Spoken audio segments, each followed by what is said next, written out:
You're listening to the 49 Carats podcast, a 49ers Goldmine production with Stephanie Sanchez.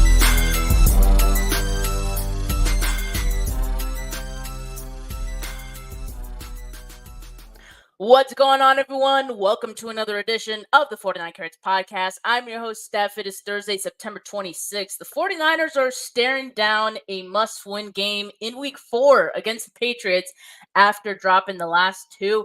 Joining me to discuss some of the 49ers issues, as always on a Thursday morning, is Monica. Football is sexy. How you doing today? What's up, Steph? Let's do this. Oh, my God. I hate that we had to say issues. I wish we would have said discussing how we're 3-0, but that's fine. It's okay. Yeah, I feel like a real fool, like predicting that the 49ers would be 4-0 to start the season, but they very well should have been. So I think You're that's not the like only one. that's You're the point not of the our only one. frustration. Yeah, that's why we're so angry at this Yeah. team.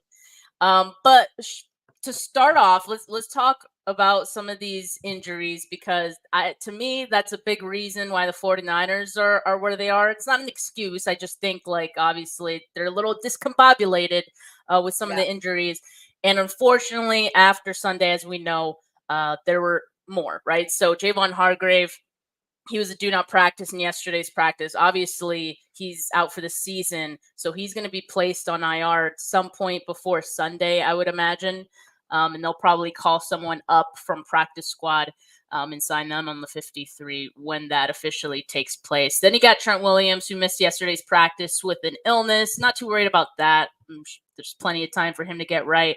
D. Winters re-aggravated his ankle injury on Sunday. That one is a bummer because I was looking at D. Winters as potentially being someone who can, take the place of Devondre Campbell, who's not looking so great right now. But unfortunately, we're going to have to wait a couple more weeks for that. Weeks. I don't actually know the timeline for D. Winters, but I'm just kind of going off of how much time he missed in training camp with that same injury. We really don't know. Deebo Samuel still not practicing with his calf injury. George Kittle was limited, so he was back. I think that's a good sign for him to potentially be back on Sunday. I know his blocking definitely missed and just his presence out there. Brock Purdy on Monday, Kyle Shanahan did say that he was dealing with some back soreness, probably from carrying the team. That's the joke of the week, right? But no, it was probably more so with all those scrambles that he was doing, but he was a full participant in Wednesday's practice. So that is good. We don't have to worry too much about Brock. So given all this, obviously we're looking at the 49ers defensive line, the interior to be specific, with Hargrave now out. And so the 49ers did sign Shaquille Brown to the practice squad. He was with them during training camp, so it's a familiar face for them. So this is good. It's probably a sign of one of the options they have of someone who they can sign to the 53 potentially before Sunday. But yeah, it's thin. It's thin out here with the 49ers defensive line, and it's a defensive line that's already been underperforming, Monica. So like when you look at the defensive line, what do you kind of think the issue is, and what could they do to turn it around? I mean, that is a great question, and I don't have a great answer. I don't think it's an easy one answer, right? Like I think there's a lot of issues. It's just wild to me how Monday night we looked like a Super Bowl contending team. Yeah, in week 1. Our defense. I love how Nick Sorensen, changed it up midway through the second quarter. There were so many great things on that Monday night. So to be here questioning all these things as a 49er faithful is frustrating because we're like, wait, it's like literally like the tale of two cities. Like we are like went from here to here, like in no time. It's wild to me. But I just feel like we need some breakout games, and we need to call on the guys that we've paid. Let's be honest. We need Bosa to come through. Fred Warner has had an amazing start to the season. Let's start there, right? So we need him to keep doing what he's doing. We need Hufanga to do what we know. We need the backfield. Like, we just need that defense as a whole to come up. We have to pressure this quarterback. We have to get to him. And I have to believe and this is, what a lot of people, I mean, it's a mental, we talk about it a lot here. I'm all about the mental component because we have physically gifted players when they are healthy, when they are on the field, but they have to, this is going to separate the boys from the men, this game. Right. I couldn't remember the Patriots. I mean, they're doing way better than most people thought they would, we have to look at the game. Yeah. I mean, I think that's fair to say that, like, they look a little bit better. But they're 1-3. Yeah, 1-3. Yeah, they're still, so they're it's like the 49ers have no excuse to not put it on them this week. And you were saying, like, this defensive line has to get after Jacoby Brissett. It's a struggling offensive line, just like the Rams offensive line was struggling. But you know what? The difference between the Patriots and the Rams have a hell of a quarterback. No shade to Jacoby Brissett, but he's not Matthew Stafford. And leading up to last week, like I was talking about Matthew Stafford and how, hey, if the Rams win, it's going to be on the back of Matthew Stafford. And that's pretty much what we saw in that game. Again, no shade to Jacoby Brissett. He's not that kind of quarterback. No, but they have been doing better than everybody thought. And it's one of those games where you're like, we got it in the bag, right? But like right now, I don't think, wait a minute. Show the world what you just drank out of. Show the world what you just drank. Yeah, the helmet is back. The helmet. I love it. There it is. Okay, it's back. See, if you have mug. nothing else, because we know you're moving right now, you've got the cup. You're good. The helmet cup is back. I need one of those, by the way. But no, back to what you're saying.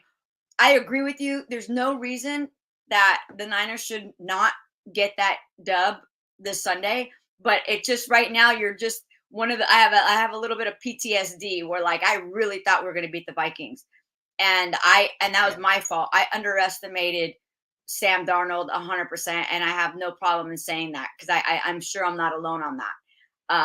But these next few games, Steph, I was like, oh, win. When I was looking at the schedule, win. And now I'm like, dude, we're playing the Seahawks, who have not lost a game.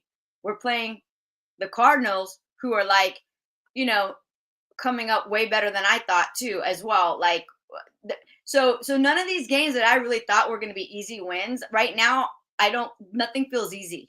Am I wrong in that? Like, you're not. But it just nothing feels easy. So I really feel like we need not only the win this Sunday, we need to make a statement. This is a statement game. We're back. No matter who's on that field, no matter who's on the sidelines, this is a big game for us. Yeah, it absolutely needs to be. And I think part of the reason that I get frustrated with fans who are very optimistic. Look, I admire the optimism, and I get told a lot, they'll turn it around. Like, they've done this before. It's only week 4. Guys, this was the easy part of the schedule. Like, that's exactly what we're talking about. This was supposed to be the easy part. It's not going to get easier for them. We know they have like a mini gauntlet in a few weeks. And then at the back half of their schedule, it's like the big gauntlet where they got like 5 tough games back to back to back. So I think we know that these were the games you really have to capitalize. You have to be able to beat the teams that you're better than, like, point blank, period. And in your division, like, this game could come back to haunt us. It could. The Rams game, yeah, sure. The Rams game could come back to haunt us, and it's one of those. Every year, there's one of those games where you're like, that was a defining moment, and I'll take it to even a play, the fake punt. You already know. How are you as a special team coach? How do you not have your team ready for that? When you know the history between the Rams, Sean McVay, that was unacceptable to not have our team prepared. And I have to say it, and I'm a diehard faithful, but like I'm telling you, I think what's going to start coming to light more than probably it already has is it's going to come down to having your team well coached. I'm just saying, like heads will. I can't even. I don't even want to think about. We have to. Let's just say this. We need to get this win Sunday, because if not, I can already hear it. Can you already hear what's gonna, like, you already It'll be know what's ugly. gonna, it'll be It'll be ugly. ugly. It's gonna You're be ugly. So let's not and get we're already ugly. hearing it. We're Yeah, already hearing some of that, but it's not yeah, loud yet. So it's gonna get right. loud if the Yep. 49ers lose another game. I have been ranting about the special teams and Brian Schneider this entire week, so I'm not gonna go down that road again, but absolutely unacceptable. Now, Monica, we did talk last week about um, a guy we felt needed to step up and we expected would step up because it was a favorable matchup for him, and that is Brandon Ayuk. Now, I think we know through these first 3 weeks of the season, it's definitely not been up to our expectations, right? Even with the holdout and all that, I think we expected there'd be some rust. Okay, like knock that off. But still, in week 3 against a depleted Rams defense and secondary, Brandon Ayuk was not an afterthought. Like, he did get targets in this game, but it just wasn't the performance we were expecting. Instead, it was, of course, Juwan Jennings who got all the love in this one. Now, there's a couple, as I understand, like you. Before I get into anything else, I know you want to rant about this, so I'm gonna let you cook on Brandon Ayuk here. Oh man. So it's exactly. I wish we had the clips from last week, because I'm pretty sure that I said it is a mental component for your quarterback and your wide receiver. And this is why you need to be at training camp. I'm so sick of thinking or hearing that these wide receivers think, oh, I'll practice by myself. I'll be fine. No, you're not fine. No, you're not fine. Because, as I said last week, Brock has been used to throwing to somebody else. Hello, Juwan Jennings. And so exactly what I thought would happen happened. I could tell you on the specific play. Brock has been used to throwing to Juwan. So it's a mental component. When I'm in the game and I look at my progressions, I see Brandon, but I don't have that same trust with you anymore. So I go here and go to where I'm comfortable, right? And where I'm comfortable right now is 1-5. That's where I'm comfortable, because you decided to hold out. And so I feel like, the one time he was wide open, I'm not even upset with Brock. I feel like I know why he didn't throw it. He's just, it's an automatic reflex sometimes. You go to where you're comfortable. And right now, the few times that he did throw on week 2, Brandon missed. So I don't think it's on purpose. I just think that this is why you need to show up at training camp, period. And I hope, as an organization, that how I always talk about, like, we can't keep blaming players. Like, we have to take like I'm the 49er owner or something, but like, we as a team organization need to also look at our part. And Yeah. if I was the owner, I would be like, okay, here's what I'm gonna say. Every single player that we want signed needs to be signed by this date.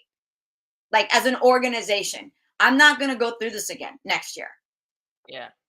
I'm not Yeah. going to go through this Especially again not next with year, Brock. because not with Brock. Like, you already know who you want to sign. You know how much money's in the bank. Get it done. Like, if I'm the owner, I'm like, get it done. Like, I don't want to. Yeah. You can't have what we're seeing, and it's not hurting just us. Look at the Bengals. Everybody who had holdouts, major holdouts this season, is struggling. Let's just be honest, right? Yeah. The Bengals It's have true. not won a single game, and they had a holdout. Dallas, freaking, that's a whole nother. I'm glad I'm not a freaking Cowboy fan. I'd be beside myself, because you signed him practically as he's walking into the first game. Like, I don't know. It's just, I just feel like there's got to be, some changes need to be made. And as much as I want to blame the whole, I don't want to go like you. I've been on the Brandon Ayuk like all off season, but like you got to step up this game, my brother. The Brandon Ayuk thing is very baffling to me because again, I think we expected like 1-2 weeks there'd be some rust. Little rust. Now in week 3 again, like I think we were expecting a performance that he should have had, like kind of similar to what Juwan Jennings had, or maybe they split those stats between the two of them, right? But obviously we didn't get that. What's interesting is that Brandon Ayuk is getting separation. Like in week 3, he had the highest separation win rate in the season so far by any wide receiver, 46.9% in week 3. So he was getting separation. And so like that begs the question, okay, then why isn't he getting the ball? I did kind of speculate, Monica, that when Purdy didn't throw that deep ball to him, that the conversation we had was in the back of my mind that maybe it was the trust thing, and he's more comfortable throwing to Juwan Jennings. Mind you, he threw the Juwan Jennings that same play instead of Brandon Ayuk. We did get a little more clarity, of course, from Kyle Shanahan as to why Brock Purdy didn't throw that ball. Apparently, it was like a busted coverage by the Rams, and so Brandon Ayuk went elsewhere to an open spot to kind of take advantage of that busted coverage. That's not where Purdy was expecting him, and so I think that made him kind of second guess. But yeah, in any case, I think we know that Brandon Ayuk needs more involvement. If we look at his production to this point this year compared to last year, he had the same amount of targets, 20. In 2023, he had 17 receptions after week 3. Now he has 11. We know there's a couple of drops sprinkled in there. 2023, 320 yards. 2024, 119 yards. 2023, 15.8 yards per catch, 10.8 in 2024.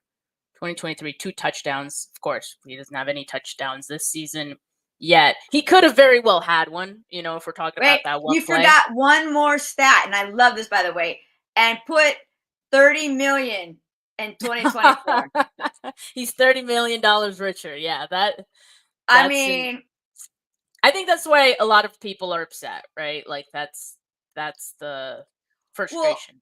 And not just that, had it been more quiet, maybe the fans wouldn't be as upset. But when you put a target on your back, and he put a target on his back, just like you have to be ready for this. You have to be. And I'm sure, listen, I'm sure nobody wants to perform better than Brandon Ayuk than Brandon. But okay, we've had the rust. It's week 4. Let's effing go. You know what I mean? Yeah. And I think it's a two-way street too, because the guy has to get the ball thrown to him. Yep. Now, when the ball is thrown to him, he has to catch it too. But Brock, they need that trust back, right? Like, so I need them working overtime in these like practices this week to like really look to get that going again. Because I mean, I think you can't always just trust on one guy. It did seem like the Rams were making a very big effort, even with their depleted secondary, to take Ayuk out of the game. I think for obvious reasons. They probably saw it too. Oh, the game plan is going to be to have Brandon Ayuk like expose us, right? Yeah. That's what we were all expecting. So they took care of that, and that's why Juwan Jennings got as much targets as he did and as many yards as he did. But yeah, I think this week, oh God, I hate to say it, Monica, but this week he's going to be shadowed by Christian Gonzalez of the Patriots, who's one of the top corners, like already, like he's like a shutdown corner. So I don't know if this is going to be the week that we see a better performance out of Brandon Ayuk. Like, if you guys play fantasy football, maybe this is the week that you buy low on Brandon Ayuk and expecting that after this, like he'll have easier matchups ahead. But yeah, I don't know. I'm not counting on week 4 being his breakout. I really think it was week 3, and if it's not week 4, it's gonna have to be the week after that. I don't know. Yeah. So well, as long as we get that win I don't care how many catches he has, quite frankly, True. right now. True. The team needs the win. So, by the way, can we talk about this real quick? Did you hear or that Ronnie Bell, speaking of wide receivers, left before? Yes. I'm just Yes. saying. Okay. Before the media got to the locker room. Yeah. But I Yeah. also heard Juwan Jennings did too. Yeah, he did But I too. think for him is like He was just upset over the yeah, outcome of that game when you yeah. literally like put Gave it everything all. out there. Yeah. Gave it all. But these guys you can't, that's something that I hope was discussed, because you have to be a professional and you have to step up to the mic. It's part of what they do. Yeah. Yeah. But And I have you a know, feeling Juwan was like, you don't want me at that mic right now.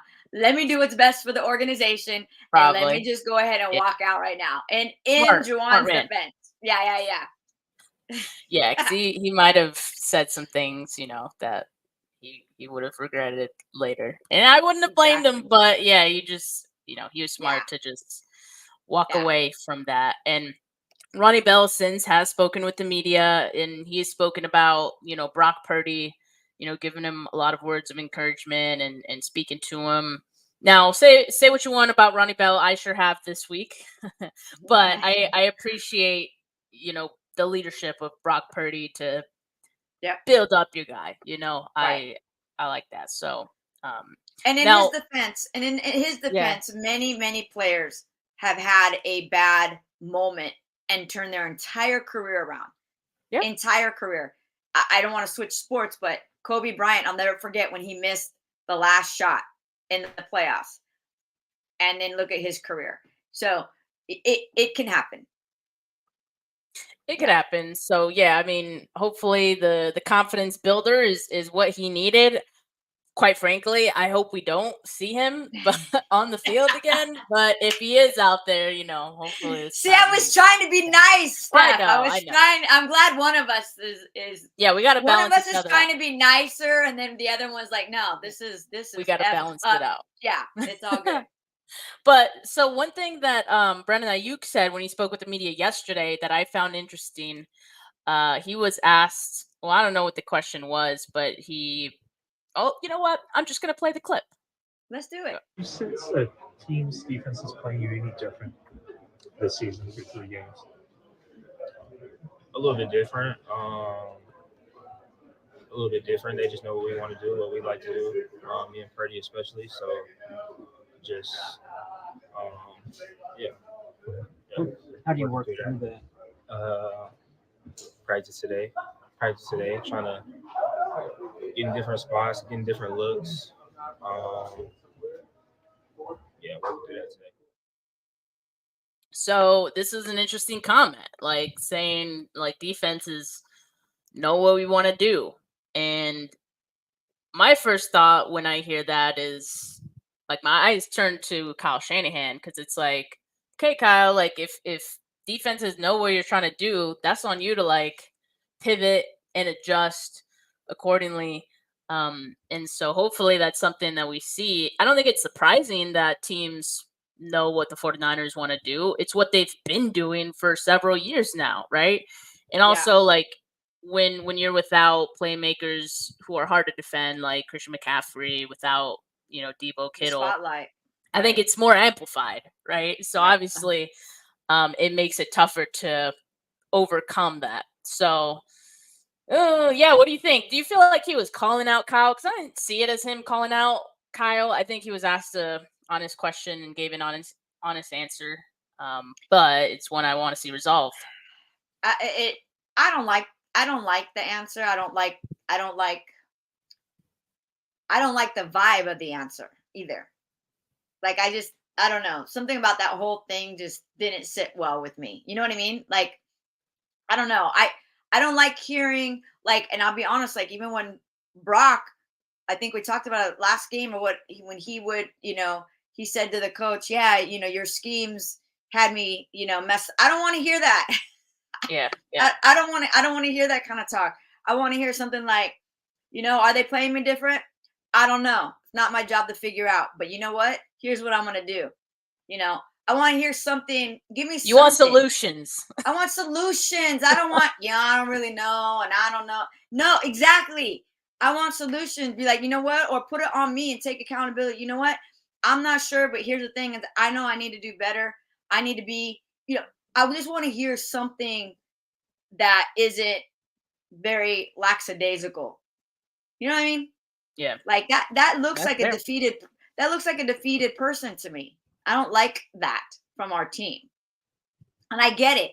You're upset. You didn't have the game, but like you got to find something to be like, yeah, look, we had a game. We should have won. Like I feel like, you know what it is? I just thought media training. Oh, yeah, Brandon and you could use that, but I'm just saying, where's our girl? I can't. I think that I feel like Debo at one point in time was kind of his media training needed some work. Then he got like more interviews and stuff, and he was doing like more TV appearances, and he got more comfortable with it. Now he like gives great answers, like he's very cut and dry. Like he'll give you the truth, Yeah. I think Brandon, he's talked about it before. Like he came into the league an introvert. I can identify with that. I very much am a recovering introvert myself. But yeah, I mean, I think it comes with, just like anything, comes with the reps. So, and I think also, I think Brandon Ayuk's still a little upset over the offseason, and I think he's upset about him not, having the numbers that he probably wishes he'd have. So I think some of that is getting reflected in, him speaking with the media, but the residue. Yeah, exactly. So I'm sure that there'll be happier days ahead for Brandon Ayuk, and we'll see that in his interviews. But what I want to talk about, what I want to talk about is Kyle Shanahan, because like anytime there's like losses or like consecutive losses, obviously there's a lot of questions that Kyle Shanahan gets that he has to answer to, you're the head coach. And he gets defensive. I don't want to, like, for lack of a better term, condescending at times. He again, lack of a better word.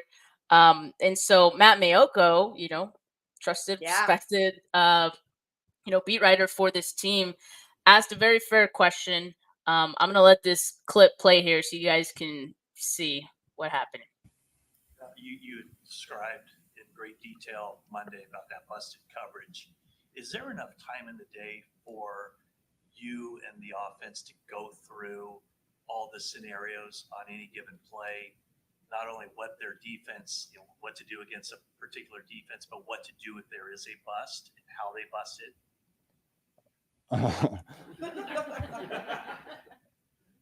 That makes no sense. I'm sorry. You don't go through when people mess up what to do. That's off schedule is what people call it. And when it happens, you hope people see it. But you don't sit there and make up stuff all week and go through it. Hey, if I make this up, I want to prepare you for what you need to make up at the time. So that would be something that no one would ever would do. But you did mention that I did the right thing. Yeah. So you have general rules in place for that kind of stuff. Yeah, when no one's there, like just if they had 10 people on the field and no one lined up over the receiver, we don't want him to just sit there and run a slant. I hope he puts his hand up and runs a go route so he walks into the end zone, and I hope the quarterback's looking that way and sees it. It'd be the same thing when a corner's supposed to play deep half and he sits at the line of scrimmage and they have two people and you're going to run your route and no one's there. You look up and do the same thing, but that's something that happens in football a lot. Happens throughout the games, and that was a big one because it happened at the end, but we just didn't fall into it the right way.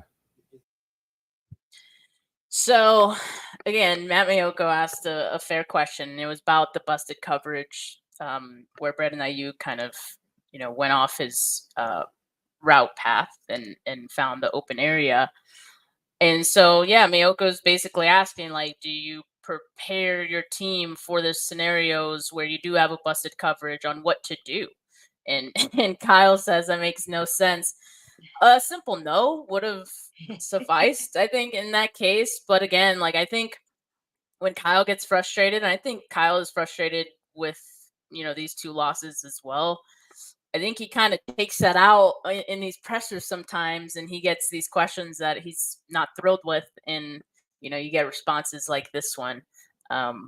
But hopefully we don't see more of this. I kind of, and in Kyle's defense, I kind of get what he's saying though. Like, out of all the things, that's what you're gonna ask me. Like, out of all the things that you're gonna freaking ask me, I don't know. I might have been the same. I might. If I would have been asked that, I'd have been like, it's called this kind of like, yeah. I mean, he kind of answered it, I think, correctly. Is like, yeah, if you're open, put your hand out and hope the quarterback sees you. Like, that's kind of it. Like, Yeah. I But, kind of yeah, get what he's saying. Basically, the answer is no. Like, Right. No, we wouldn't don't prepare. All of a Yeah, sudden you're in fucking high school and you're or worse, you're playing on the streets at that point. You're remember when you're Yeah. playing on the streets as a kid and you're just getting hey, go to the trash can, make a right. Like, that's pretty much what happens. Like, I know he Yeah, can't on say those that, broken but down but plays, yeah. it is kind of like, yeah, I could see both parts, I guess. I get where Matt's going. Maybe there's a better way to ask that question.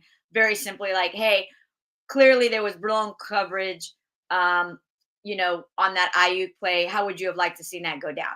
Like, I don't know. Maybe it was just the way it was asked that was probably threw Kyle off. Yeah, and I think honestly, I think that's common with a lot of like football guys who like think about football 24/7. Like Kyle. I think they get frustrated when other people don't know what they're talking about. And you've seen that with Kyle. Yeah. I would just and then he kind of did go into explaining it, but the first reaction was like, no, that's You make no sense. yeah, exactly. Basically, that's so funny. Yeah. So yeah, hopefully we get better days from Kyle Shanahan as well up at the podium. But hey, last week we were talking about Brock Purdy and how we felt like these stretch of games without a couple of key stars on the offense kind of reflected on him and how he was going to do with that. And we determined that we feel it was more of a career-defining season rather than one single game. But Monica, if it was just one game, like he looked pretty good, didn't he? Yeah. Without Debo, without Kittle, and Christian McCaffrey. I'm just going to read off some of these stats here. So on Sunday, without those guys, he had a 3.64 second average time to throw. That was a career high. Only 22% of his passing yards came after the catch. That was a career low. And that's a good thing for quarterbacks, especially one that people say is aided by, Yak and all the stars on this team. 328 air yards, the second highest career mark, and 4 drop passes. That's a career high. Again, like he had 8 incompletions in this game, and I think there were 4 drop passes. So yeah, I think Brock Purdy looked great on Sunday without all of some of the stars on this team, and I think that bodes well for him. And I think the 49ers have to feel pretty good about that. 100%. And to me, this game showed you exactly why we have been so hyped up on this man. All of the noise that has been coming at us has been really, I think, not fair at all. And again, a lot of people say only because, he was a last pick in the draft, are we even talking about this? Because if he was, a pick in the 3rd round or 4th round, we wouldn't even be talking about it. We really wouldn't even be talking about it. And so he's proving why he's a great quarterback. And it doesn't matter who's out there.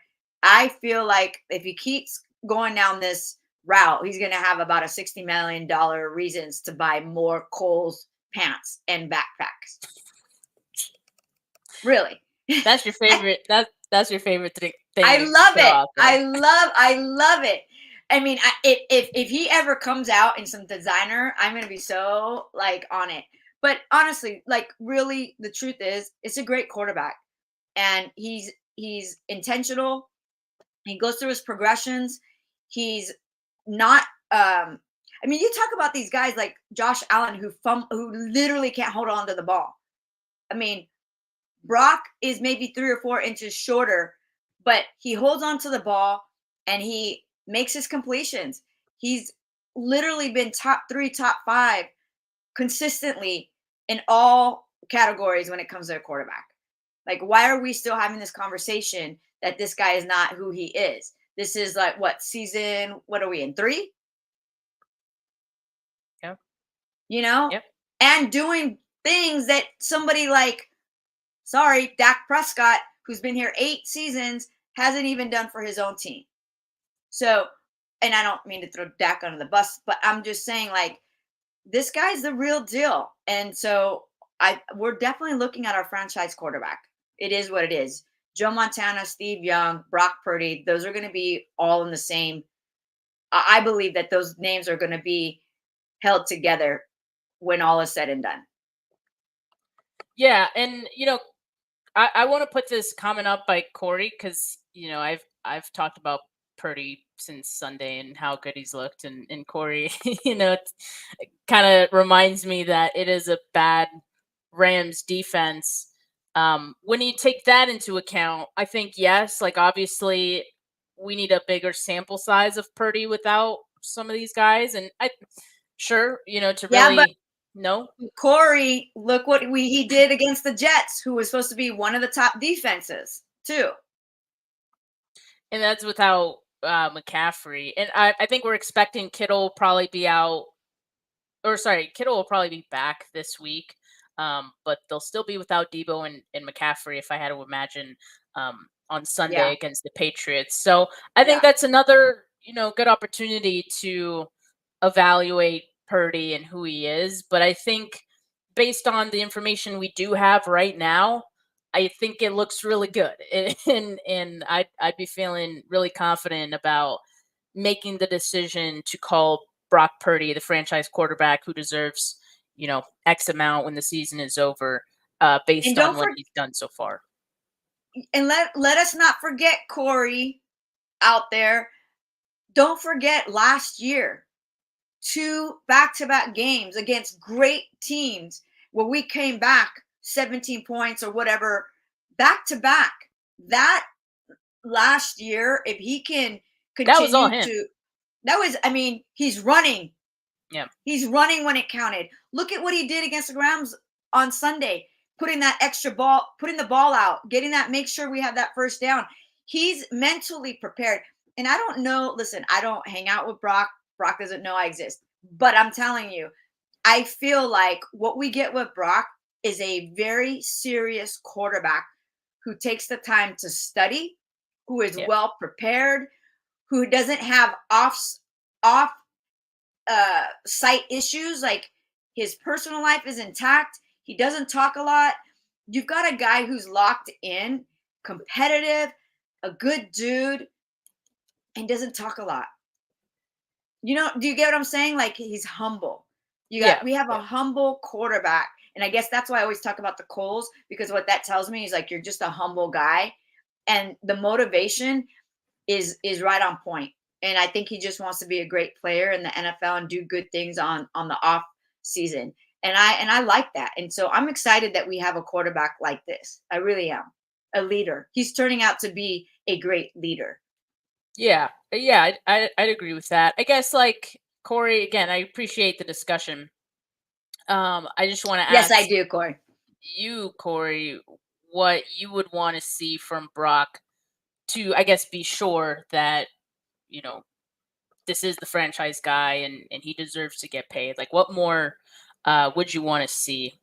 That's the question. And he said, I'm not saying he isn't good. I just need to see him in this upcoming stretch because I don't think he's going to have some of these players for a while. Yeah. So, like, again, I think he's making the point that one game against a depleted Rams defense doesn't really give us the answer. It's just one piece. And I think that's fair. I mean, if you want to see Corey's right on that. Like, we just got to keep stringing this along, right, Corey? Yeah. Like, I mean, because when I come down, like if I'm the Niners and I'm ready to write a check, I better have zero questions. Yeah. Zero. And Steph and I talked about this, and I'd like to get to know Corey's opinion as well. But like we talked about it last week, we believe that there's a $5 to $7 million difference about depending on how this season goes for Brock. That's right. That's whether that's 60, yeah. right? I think there's a like literally $5 to $7 million difference about probably what that check will look like. It's just my guess, of course. Yeah. Yeah, and I think that's reasonable. Like, and that's why we're saying like this is a career-defining season for him. That's going to tell us a lot about what he is. So we're going to get a lot of answers there. But yeah, before we move on to Trash Talk Thursday, want to remind everyone to download the Locker app. The link to do so is in the description of this video. And if you download it today and sign up, make sure you use the code WIN and they'll match your first deposit up to $100. So try to get those prop bets in. Chance at some cash. I know you like extra money. I definitely do. So make sure you join the 49K league in there. All right. Now let's get into. I'm gonna say 27-19. Oh, You're not gonna believe this. Oh. Right when you said, and you gave me time, I had already had the number, and guess what my number was? 27. 28, 28, 21. 21. Okay. I respect that. Yeah, that was our cold take from last week. You know, interesting enough though, I did brush through our video from last week, and I don't think like we really pinned ourselves into a corner. Because, like, I think we knew anything can happen after the Vikings loss. So we didn't say anything too crazy. Like, obviously, we thought the 49ers were going to win. But that was pretty much it. Like, just us predicting the score, the 49ers were going to win. So we didn't say anything too crazy, thankfully. We were, because it's the Rams. And the Rams and the Niners, no matter what, even if we get the win, it's always a battle. Like it literally is never a cakewalk. Yep. I don't remember a cakewalk when we it's play true, them. Yeah. Even when both teams have been, even if one team has been bad, like they've put a fight up. Yeah. Every time. Every time. You just never know with those division rivals, man. All right. Well, it looks like one of the 49ers got into some trash talk as well. I'm going to put this up on the screen here. So the Rams, after Sunday's game, put up a picture of the 49ers win probability chart. And obviously, if you look at it, it's 49ers all the way until literally the final moments of that game. And then the Rams tweeted out, and Lenore quote tweeted, and he says, a garbage can, get a steak every now and then. Hashtag Patriots on the clock. You know, normally, yeah, exactly. Oh boy. Normally, Monica, I love trash talk, and I think Lenore is one of the best on the team at it.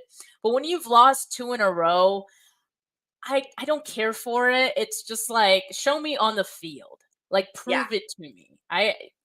And calling them a garbage can, like, you have the same record right now. So I don't want to hear about garbage can gets a steak.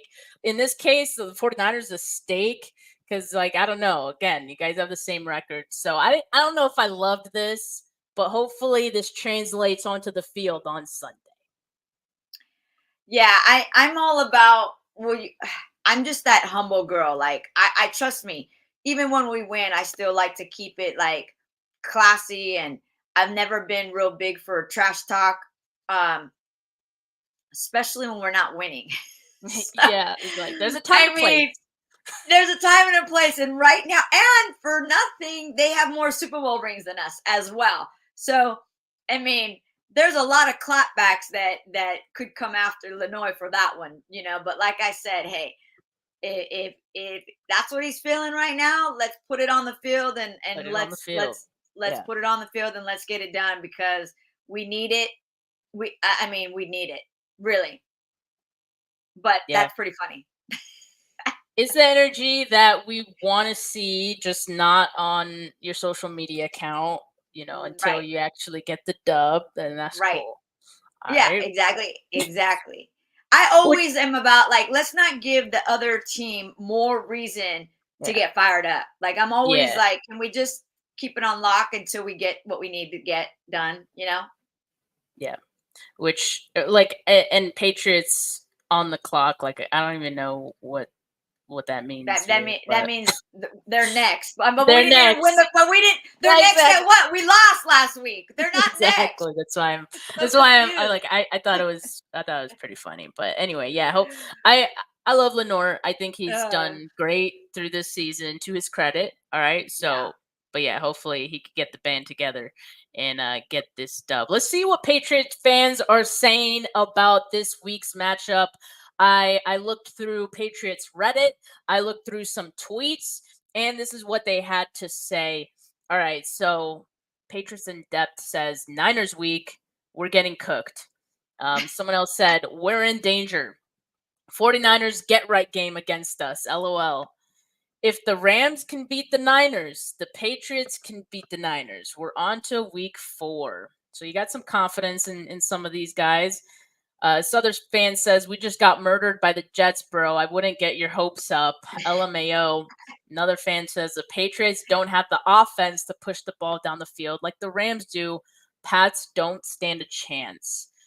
Now, I don't know. I kind of agree with that last one. And that was kind of my point, right? Like Matthew Stafford, like you got to put some respect on his name.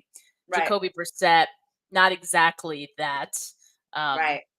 So I think that's what's different this week, that I'm getting a little more confidence in the 49ers for, and the obvious thing that the 49ers are the better team. But yeah, I mean, it's kind of across the board, and they weren't too.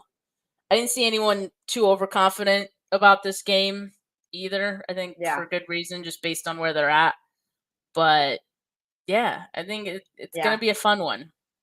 It's gonna be fun, and I go back to that Vikings game. I really think that was one of those games that we just have to get out of our mind. We have to get the Rams off our like. We have to have a clean slate. And right now, I'm calling on Kyle. Kyle needs to coach this team up. And all of my captains, I'm calling on you to get this team fired up, do your job, so to speak. And because it's true, any given Sunday. That's what we're witnessing. I have lost so many games in the last 3 weeks. I'm not used to this. Like usually if you do like pick'ems, even straight up, I'll get like 10 wins, 9 wins. Dude, I was like 5, 6, like because there's so many upsets. Week after week. There's been a lot of upsets. I mean, there's always going to be upsets. We know that. But this, I mean, who thought we'd be talking about Sam Darnold, what's his name? The other one, Geno Smith. I mean, it's crazy what's going on right now. So am I confident that we're going to win Sunday? Yes, but we need to not play the way we've been playing. And we all know that, but like, we need to be well coached. Our special teams better be ready for anything. And I don't know. I feel like we here's the thing. We have the better team. That's what's so frustrating. Exactly. We have one of the best teams in the NFL and we're not getting wins. So you're going to start looking at coaching soon, if not already. You've got great players, hurt or not. You can't even say anything about our running back because Mason's putting up over 100 plus yards. Yeah. Right? Okay. Sorry. I see Raymond said something here. Yeah, Raymond says right now, third down defense and pass rush is bottom of the league. What we're seeing is no teams can be taken lightly. I think that's absolutely correct. I mean, and I think, we're going to give Nick Sorensen time to figure it out, right? But, like, there's obviously a lot to work on. And, now with the injury to Javon Hargrave, run defense is, probably going to take a hit as well. like I'm looking at Leonard Floyd. I'm like, dude, you haven't really looked like what we expected. Where you been? To. Where you been? Where? No. Where have you been?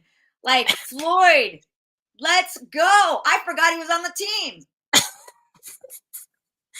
Yeah. I mean, I think he had 1 sack in week 2, I believe, right? But You know what, Steph? We need to be in that locker room. That's what needs to happen. Somebody let us in that locker room. Invite. We need to invite.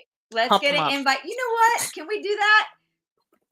Let's go dap them up. Let's get these guys ready to roll.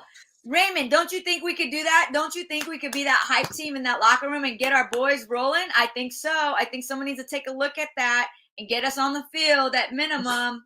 Steph, I'm calling for it. We need to make it happen. We need to make some calls. We're gonna make some calls. But like kind of to your point what you were saying earlier, I think as far as hyping this team up, the guys in the building should be capable of that. Like you're talking about, like the captains, the leaders of this team have to wrangle up the troops. You know what I mean? I think the guys who have been playing well, Fred, Bosa, I think it's on them to make sure everyone else is on their P's and Q's. And that's something Fred has spoken about this week, right? But man, and he looked really frustrated last week. I don't blame him. But yeah. Fortunately, he has to play a little bit of coach as well, I think. And hopefully we see a peanut punch out of Fred this week because, as I mentioned yesterday on my show, Ramondre Stevenson has fumbled once every game so far. So, hey, let's get a turnover. Let's get two. Let's get two. I want two. I want two now. Now that I know that, I want two. There we go. Won't be pleased with just one. We're going to get two. No. All right. No. I don't have my notepad with me where I write down the score predictions, but I haven't even thought of my score prediction yet. But do you have one for this week? Me neither, but I'm good on the fly. What was the final score last week? I forget. It was because I feel like we're going to be like pretty decent. I forgot. Score, like it was higher than I was. It was 27-24 last week. Yeah. The 49ers scored 24.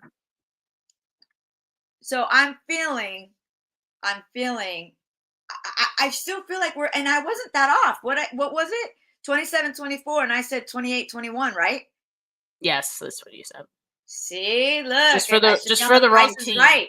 The wrong team, though. That was a big fail, right? Yeah. So I'm going to go with I feel like we are going to win, and I do think we're going to win by 10. 10? Okay. Yeah. So I'm going to go with, I think we're going to score 28. I'm going to go with 28-17, somewhere in there. Okay. That's solid. I'm going to go 26, 26-13. Okay. I don't know if the defense could hold like a team to 13 points right now, the way they've been looking, but hey. We'll see. I'm going to try. I'm going to go for it. All right. Okay. Let's go for it. Let's jump in. Let's see what we do. Yep. All right. Well, before we head out of here, as always, we got to do our $10 trivia. So let me get us up here. If you guys aren't familiar with $10 trivia on this channel, I ask a question, you guys answer it. The first person who answers it correctly in the chat gets $10 sent to them by me. But no question marks after your answers. You got to lock that in. All right. So I got to know you're serious. Let me see. All right. The question this week is, how many seasons did the 49ers play at Candlestick Park? First person who gets this correct will win the $10. Are you doing some math over there, Monica? What's going on? Yeah. I have my number. I have my number. Okay, all right. I had to do a little minusing, and I had to look. So look. No. I don't want to see it. I don't want to see it. Okay. I want to wait. I just wanted you to know I didn't lie. I mean, so I'll let you know if I'm right. You're doing some math over there. Yeah. All right. So whoever gets it correctly in the chat will win these $10. All right, people. How many seasons did the 49ers play at Candlestick Park? And what kind of made me think about this is obviously, the A's, the Coliseum in Oakland is no more, or like final game was played there yesterday. And, it's just been a very emotional thing for people who grew up going there, and, all the fans who have loved the A's even when they've been terrible. So I don't know, just as an ode to them, I wanted to throw this trivia question in there because, at one point in time we felt that way about Candlestick Park, and, we still do. Still holds a lot of great memories for a lot of us, and we know how emotional it could be to see a building go down like that, because there are so many memories tied to it. So, all right. So we've got a couple of predictions. I'm just gonna say that you guys are way too low on some of these. I'm just gonna give you guys a hint. Alberto said 6. What? All right. Yes, 6. We've got 7. That is What? incorrect. We've got 43. Close, but no. Yeah. It's up there. It's up there. So, Alberto, you were close. Steph, there was this video that I posted last season, I think, of all these Niner fans walking into Candlestick. And can I give them a little hint, Steph? Yeah. They had suits on. What? They had suits on and dresses walking into Candlestick Park for a 49er game. Why? Well, we'll see. I'll tell you why after you tell me the All right, so we've got the answer here. Tanisha says 42. That is the answer. 42 seasons the 49ers played at Candlestick Park. Thank you so much, Tanisha, for participating. Now, I want to get you those $10. So if you request either via Venmo or Zelle, whatever your preferred method of receiving these $10 is, just make sure you send that request over, and I will get that to you right away. No one else but Tanisha send me that request. I was close, girl. Good job. I was close. I said 47, I think. Oh, I could have sworn your 42? Was it 42? 42. So I was like, yeah, put that actually away. It did. No. I'm sorry. That was it, because I got it right. And you know why? Because of my age. And I say what I was trying to tell these people, I'll give them a little hint. You're right. I did have 42. Was that back in the day, they dressed up to go to these games. People had little fedoras on. They had ties on. It was like, you know what I mean? That's what I was trying to be like, girl, who was saying 6 seasons? Like, what? Yeah. And they were there a long time. Yeah, that was a great job, Tanisha. Yeah, good job, Tanisha. Right. And again, I'm send shocked that. I got that right. Send that request over. Thank you, everyone that tuned in, kept the live chat popping.